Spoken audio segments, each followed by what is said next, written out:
जय माता दी सभी को। मैं शिव शक्ति दरबार से भगत कामध्यानी।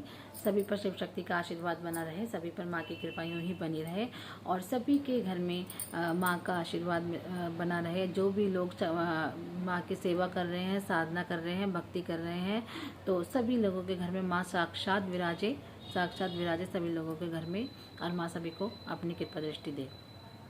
तो ये वीडियो है, जो भी बच्चे परेशान है कि हमें साधना में अनुभव नहीं हो रहे, तो मैं सभी बच्चों को बार बार हर वीडियो में यही बोलती हूँ कि तुम पाने की इच्छा मत रखो, सिर्फ मगन हो जाओ, माँ की भक्ति में मगन हो जाओ, पाने की इच्छा मत रखो।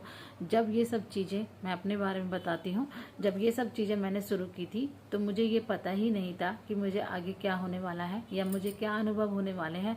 सिर्फ मैंने मन से, भाव से भक्ति करी और अपने आप अनुभव होते रहे और आगे मैं बढ़ती रही। और माँ खुद ब खुद, जो बच्चे निस्वार्थ भक्ति करते हैं, निस्वार्थ पाने की इच्छा को छोड़ते हुए, तो माँ खुद ब खुद साथ देती है। माँ और बाबा दोनों हाथ पकड़ कर बच्चों को आध्यात्मिक मार्ग में आगे बढ़ाते हैं। वो खुद उनकी मदद करते हैं। तो वो जिन्हें चुनेंगे वो उनकी मदद खुद करेंगे। तो साधना और भक्ति और जाप तप सब वही करता है जिन्हें उन्होंने चुना हो। ऐसे ही हर कोई उठा के नहीं कर सकता। तो जब तुम लोग ये सब कर ही रहे हो तो निस्वार्थ भाव से पाने की इच्छा मत रखें, सिर्फ भाव सच्चे रखें। मैंने पहले भी कहा है, भोग नहीं है, प्रसाद नहीं है, कुछ नहीं है, बहुत ज़्यादा पैसे नहीं है, आर्थिक तंगी है और परीक्षाओं के चलते बहुत ज़्यादा पैसा नहीं खर्च करते, तो किसी चीज़ की ज़रूरत नहीं है। मेरी माँ एक जोत में, एक चीनी के भोग में भी खुश हो जाएगी। उनको पता है कि क्या बच्चा मुझे क्या दे सकता है, उन्हें सब पता है। तो सिर्फ भाव सच्चे रखें। भाव ऐसे होने चाहिए भगवान के प्रति कि अगर मूर्ति लुढ़के तो लगे कि माँ को लग गई। अगर माँ ने गर्म कपड़े पहने हैं, अगर माँ के ऊपर गर्म शॉल गिर गया तो लगे कि माँ को गर्मी हो गई। मतलब जैसे हम अपने बच्चे के बारे में सोचते हैं, जो हमारे बच्चे होते हैं, हम उनके बारे में सोचते हैं, गिर जाएगा तो चोट लग जाएगी, गर्म कपड़े ज़्यादा पहन लिए तो गर्मी हो जाएगी, नहीं पहने तो ठंड लग जाएगी। वो ही भाव चाहिए भक्ति में, वही भाव चाहिए।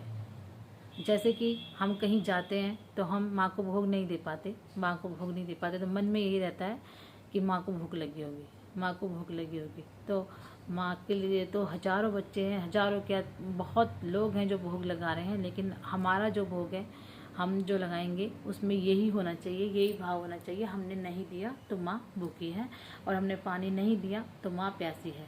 बस ये भाव जिस दिन जिस बच्चे के अंदर आ गया तो उसको अनुभव भी होंगे और आध्यात्मिक मार्ग में आगे भी जाएगा। तो घबराएं नहीं। और पहली साधना में बहुत दिक्कतें भी आती हैं, कई बच्चे डर जाते हैं। शक्तियाँ खुद प्रयास करती है कि बच्चे साधना छोड़ें। उनको देखते, वो जांचने के लिए उनको परीक्षाएं लेती हैं, तो उल्टी आने को जैसा हो सकता है, मन मचलने को जैसा हो सकता है, ऐसा लगता है पीछे से कोई आ रहा है, या अचानक से हिर से डर लग जाता है। तो बहुत कुछ ऐसी चीज़ें होती हैं कि जिससे बच्चे डर जाते हैं और छोड़ देते हैं। तो नहीं, ऐसा नहीं करना। उल्टी आ भी जाएगी तो वापस आएँ, फिर अपनी साधना पूरी करें। तो जैसे जैसे तुम साधना में तबीयत खराब होने के बाद भी बैठोगे तो तुम्हारी तबीयत ठीक होती रहेगी।